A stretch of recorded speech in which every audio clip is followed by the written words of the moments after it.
Hi, good evening, everyone. Ladies and gentlemen, we are very honored tonight to have Minister Tunku Zafrul Aziz, Minister of Investment, Trade and Industry with us tonight. Minister Zafrul has a distinguished career rooted in the financial sector before his foray into public service. Before his current portfolio, Minister Zafrul was the Finance Minister. He was also the CEO of CIMB Group Holdings. And not many people know this, but he has also appeared on a reality TV show called The Firm, where he is one of the judges assessing who gets to secure a job as a corporate high flyer with a sponsor. And in those days, the favorite tagline was, "You're terminated," right? Outside of work, Minister Zafrul is a keen marathon runner and a fan of the Liverpool Football Club. Ooh. Woo! Okay, I will start off with a few questions and then throw open to the floor. Okay, all my questions are very easy, okay? Only the difficult questions are from the floor. Okay, Minister Zafrul, just to start off, where in Malaysia should investors put their money into? Very simple question, right? Where in Malaysia? We have the Exco from Johor here. It is the Exco for investment, so I have to be objective. But for Malaysia, honestly, companies that we meet or we met have always looked at many factors, right? They don't really look just at whether it's Johor or whether it's Penang or, I'm from Selangor. So they look at where the ecosystem is, right? So when you talk about semiconductor, for example, many companies have tended to look at Penang and now also Kedah because it's adjacent to Penang. And when you talk about data center, they tend to go to Johor. So to me, it depends on which sector you're focusing on. Sarawak, people always talk about renewable energy and the ecosystem surrounding that. Of course, automotive industry, now we have an automotive high-tech valley in Perak. So it depends on the sector, it depends on the ecosystem, and of course, every state now has their own investment promotion agencies. And for us, at the federal level, MITI, we assist the state investment promotion agencies to ensure that when they do decide to invest in a particular state, we work together with the state. Okay, so just now you mentioned Johor, right? The Johor Singapore Special Economic Zone, or JS-SEZ, has generated quite a bit of buzz among the businesses in Singapore.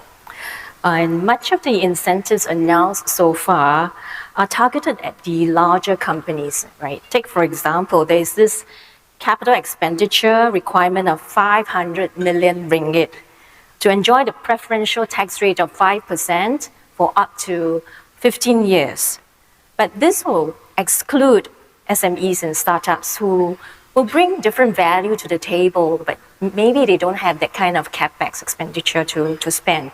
So what are Malaysia Investment Development Authority's incentives for the smaller entities? Yeah. Well, first you have to understand why the two governments agreed to, well, this was in January, quite recent, to have the Johor Singapore Economic Zone. There's a lot of synergies between Malaysia and Singapore, and especially Johor. Yeah. And when we look at the industries, there's a lot of complementarities. So again, it makes sense to have this special economic zone. And it is not about getting Malaysian companies to go to Singapore or Singapore companies to get into Malaysia. Of course, it could be a byproduct of that. But the main focus is to get investors from all over the world to come to Johor and Singapore. And this zone can accommodate and can be, have the right ingredients for big multinationals or even mid-tier companies to come, right? Yes, for SMEs, there's always support. I'm sure Singapore government has support as well. But for this Johor Singapore Economic Zone, we want to ensure that the SMEs come in as part of the supply chain to the multinational or the mid-tier companies that are coming in. So there are, of course, other form of incentives, but not necessarily the one that has been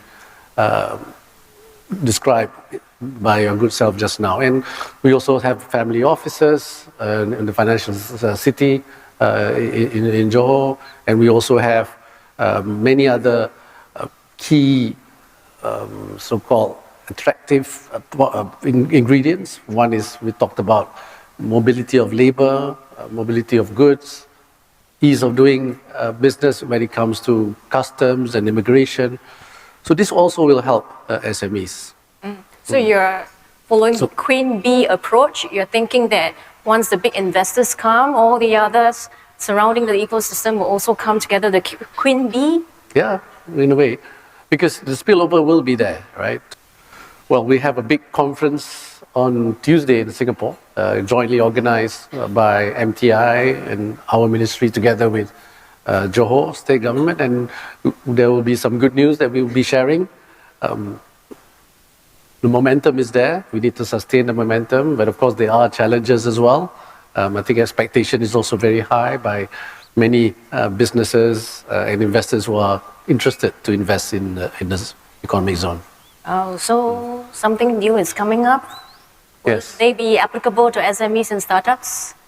We have to wait on Tuesday. Tuesday, yeah, October 14. Remember, he's a salesman for Johor, Singapore, SEZ as well.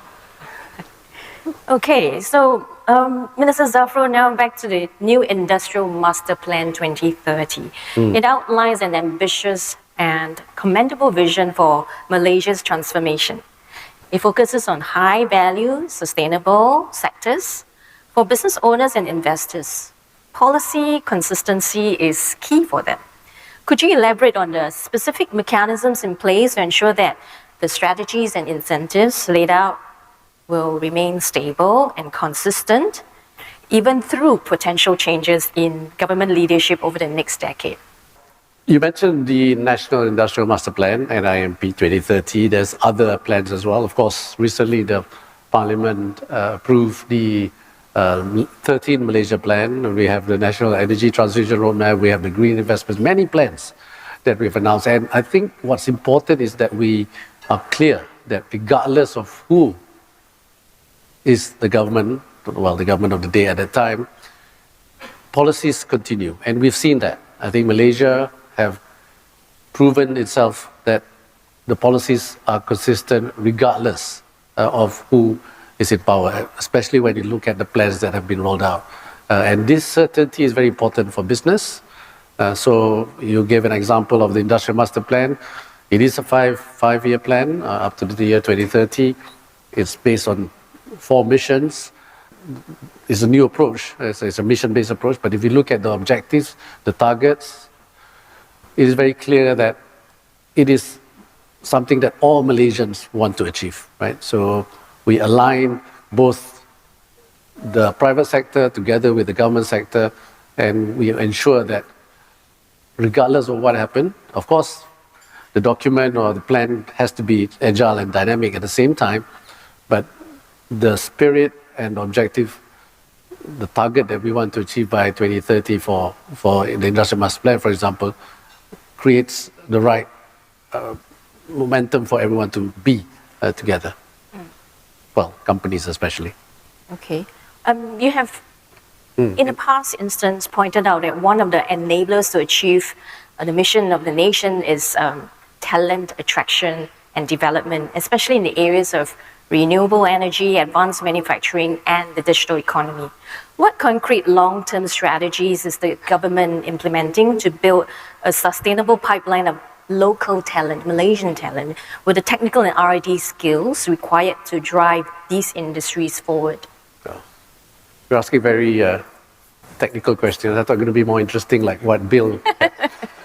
Nothing about me, nothing about my life. Maybe the audience can, Yes, yes. It's 8:30, we all just had dinner, we are falling asleep, and you're asking about talent. Okay. Well, definitely, talent is key ingredient in many. I think you heard from Bill himself, one of the success factors is people. And for Malaysia, when we launched the National Semiconductor Strategy, we had the target. We want to train 60,000 engineers. Because at the end of the day, in the age where people are focusing on digital, focusing on green, these two agendas are big, and we're negotiating FTAs based on these two new agendas as well. People must be ready to support this new agenda. So for Malaysia, one of the key competitive advantage in certain sectors is because of the availability of talent. And this talent comes not only from universities, but from the ecosystem that has been built over decades. So you will have people trained in the sectors for many years. And in fact, we export talent as well. When I was here, I'm here, I see quite a number of Malaysians working for SPH. They got Anita there, right? I know they're here because they get paid better. But if we look at as any country for that matter, we need to really spend a lot of our resources and time even to make sure that we get ready for the talent of the future. So this is where the industry, together with the academia, have to collaborate closely. Because what we don't want is that we could produce talent that may not be relevant for the future. Okay, one more serious question before I move to the pigeonhole, right? A high concentration of economic activity in Malaysia is in the top four US, states. no question about Later, you want a very serious question, I will go to that later. Okay, can I ask about Malaysia? So, a high concentration of the economic activity is in the top four states, plus Kuala Lumpur, the capital city. So together, these 5 areas contribute about 2/3 of the nation's GDP. How then can, the rest of less urbanized, less industrialized regions of Malaysia benefit from Malaysia's transformation plans? Yeah. So if you look at the Industrial Master Plan, or if you look at the 13th Malaysia Plan and various other government plans, the roadmap towards achieving a high-income nation, these 4 states have achieved that. And you mentioned those 4 states. If you look at GNI per capita, they've reached the level where it's considered high income. But there are, of course, other states that are not at that level yet. So we need to ensure that we reduce the gap. So in those plans, what we've done is that we give various incentives to industries, to investors, in some of the clusters in Kelantan and Terengganu, for example, to get more companies to be investing in those areas. So Sarawak, of course, was the latest addition to the high-income state within Malaysia, and we are also looking at Sabah. Of course, Perlis is a small state, so what are the advantages for companies to invest in there? So we need to assist. So the federal government is putting in resources, especially the right infrastructure, and hopefully with the support of the state, together working closely with the government, we can bring in more investment and therefore bring more development into some of the states that are behind the 4 states that you mentioned. Okay. And I'm afraid even in Pigeonhole, they are all very serious questions. Okay. Right. Okay, there's one. Okay, Pigeonhole. This is coming from an ex-Malaysian. You're doing an awesome job for MIT. I've never seen in Malaysia before. What is your secret sauce? Is the first question. Sorry, again? What is your secret sauce? You've done an awesome job, all at MIT. And what is your secret sauce in driving? I suppose the person who asked this question is, what's your secret sauce in being so motivated and also driving the Malaysian transformation? Yeah. Well, first of all, I have to say, at MIT and the various agencies under MIT, and together with my colleagues, we feel that when we look at the plans that we have, we all need to work together to achieve it. So it's a teamwork, and you don't want to let down your teammates, right? So for me, even in Singapore, we have many colleagues here who are working closely with the investors in this room or businesses who are based here. So we feel that at the end of the day, we want to ensure that when we go out there, and for us as a in our ministry, we have 3 pillars, international trade, which is challenging now, investment, and also industry. So this is where what keeps me going is the people that are all so committed and dedicated to ensure the success of the plans that we have announced. Okay, there's a side question which is probably more interesting for you. You recently took over as BAM President, Badminton Association of Malaysia. Well, in Singapore, we also have a Singapore Badminton Association. What is your advice for Singapore badminton?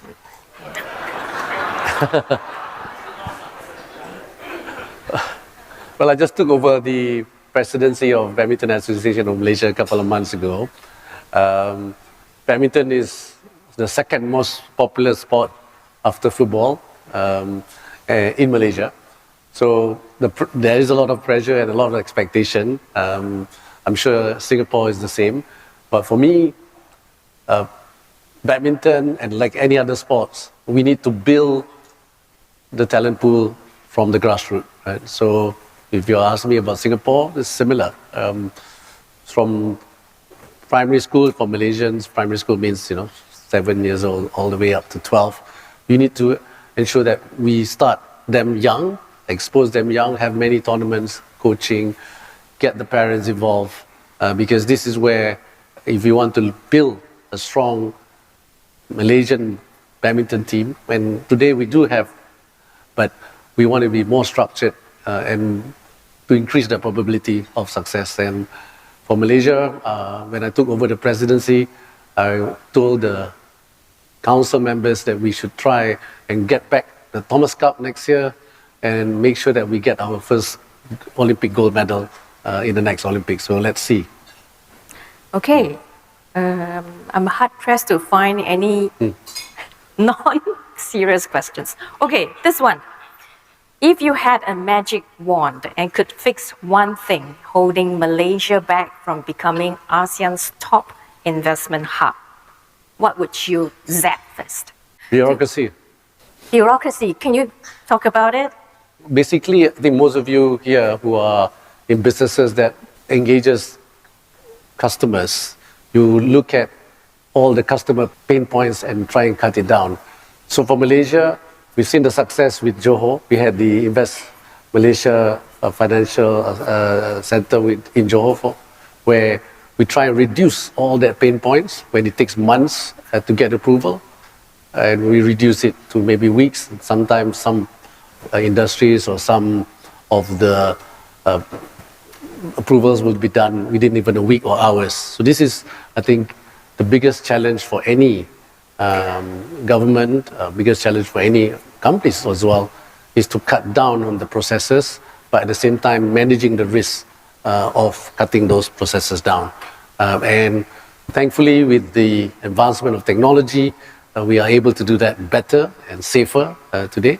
But we need to ensure that our people also are ready to embrace the new way or the new expectation of investors.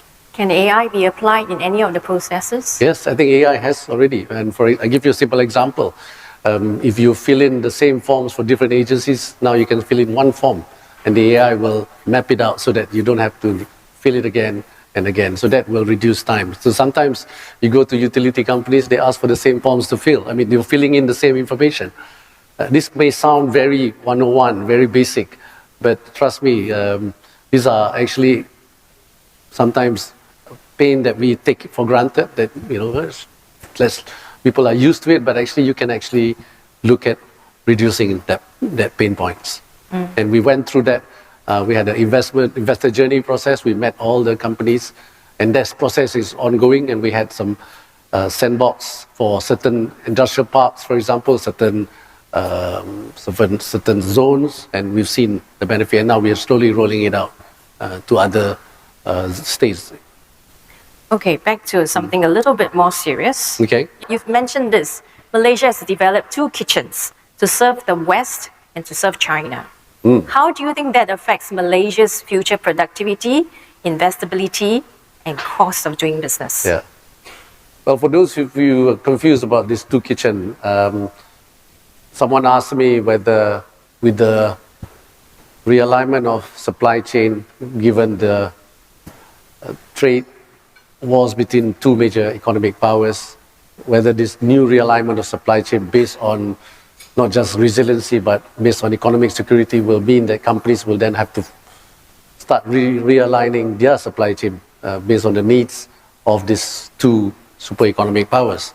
The answer is, as I think many of you in this room are also aware, people are now no longer looking at supply chain or economic decisions based on just commercial reasons. You know? They look at not just looking at P&L, looking at commercial viability, but they're also looking at economic security. So this is where many companies that we have met are being asked to ensure that if you are involved in certain high-end technology, you must make sure that your supply chain is very clear and secure that where it's heading and where it came from. So for companies, there will be challenges because some companies are obviously catering to many markets, including these two big economies. So they will then have to make a choice, or they will have to separate their business. So this is where, again, people are questioning whether it is sustainable, but businesses, they know how to adapt. And at the end of the day, we will see how this may impact some of the companies who are dependent on both. Right. This is an interesting one. What do you think is the ideal relationship between Malaysia and Singapore? Are we collaborators? Are we competitors? Or are we frenemies? What's frenemies? Friends / enemies. You can be friends and enemies at the same time. How do you be friends and enemies at the same time? Well, you know, in Chinese, actually, there is a saying that no one is really a enemy forever, and no one is friends forever. It's like husband and wife. Wow. Anyway, I was just kidding. So for me, of course, I have many friends here in Singapore, and in fact in this room as well.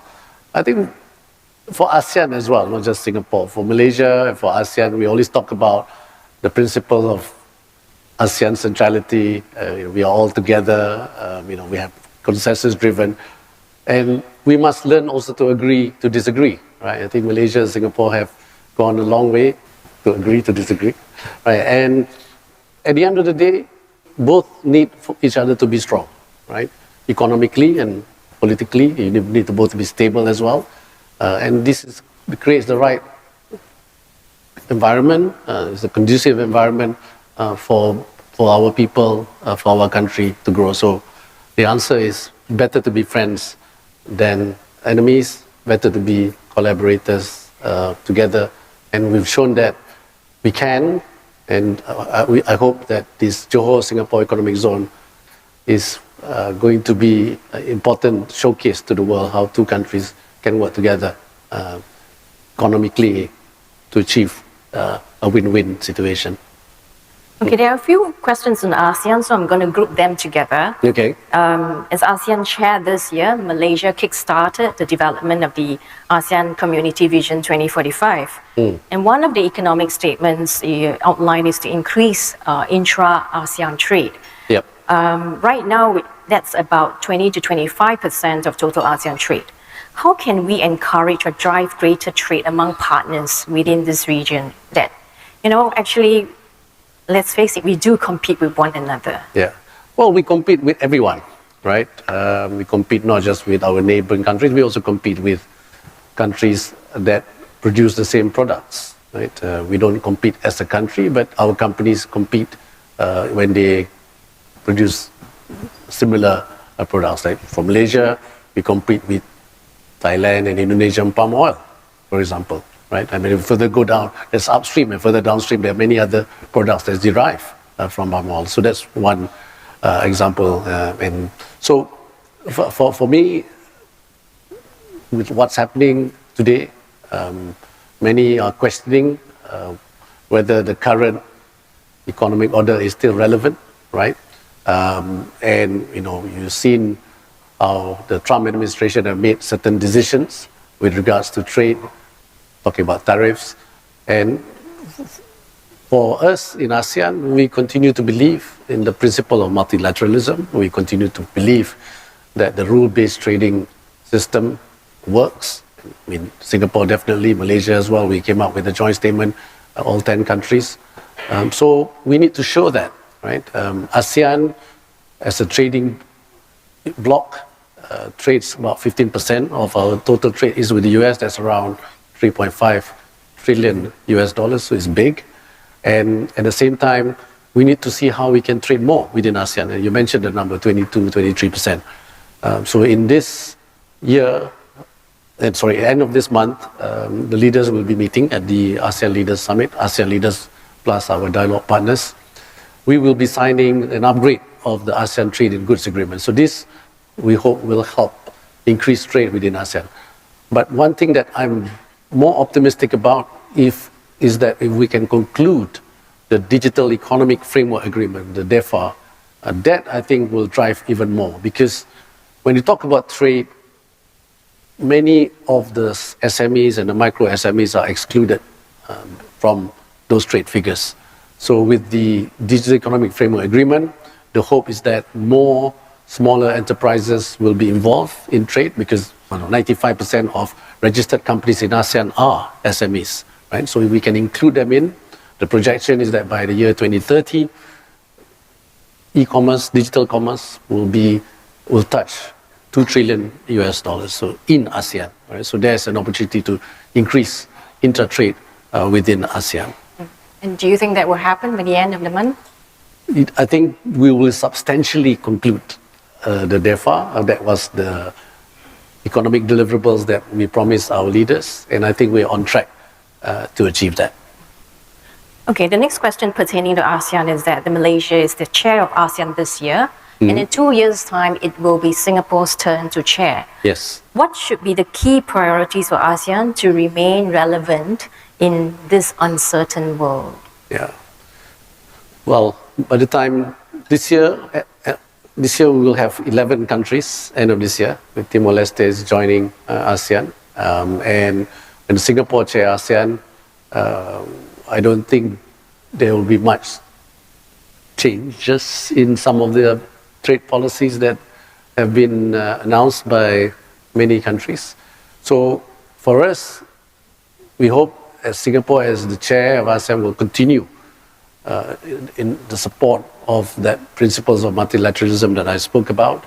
And for ASEAN as a group, it's important that we continue to engage each other. Right? We've seen some problems in certain countries within ASEAN, and that was resolved quite quickly. So Singapore have to play their role as chair to get everyone together, especially on key major issues, because we as a bloc are much stronger than if we are not as one. Yeah. Well, this one is a bit of a repeat. ASEAN is perceived as the world's growth engine, but it's fragmented, volatile, and complex. What 2 to 3 areas do you see, that Malaysia, Singapore, just for these two to focus on to drive mutual success? I think earlier you did mention, Deepa, that that's for the whole of ASEAN. Yeah. But Malaysia, Singapore, are there certain priority sectors?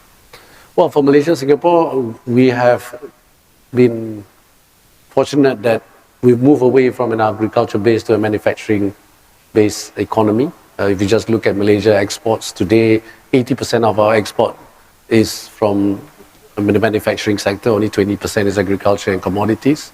And that manufacturing sector, 40% of it, half of that is in the E&E sector, which is, complementing what Singapore is doing. If you've seen the export of our products, when it comes to E&E, of course, semiconductor makes the bulk of that. There's always alignment or product that's done.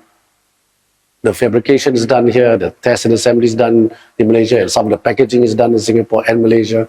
So this, you can see the same company doing different part of the supply chain within these two countries.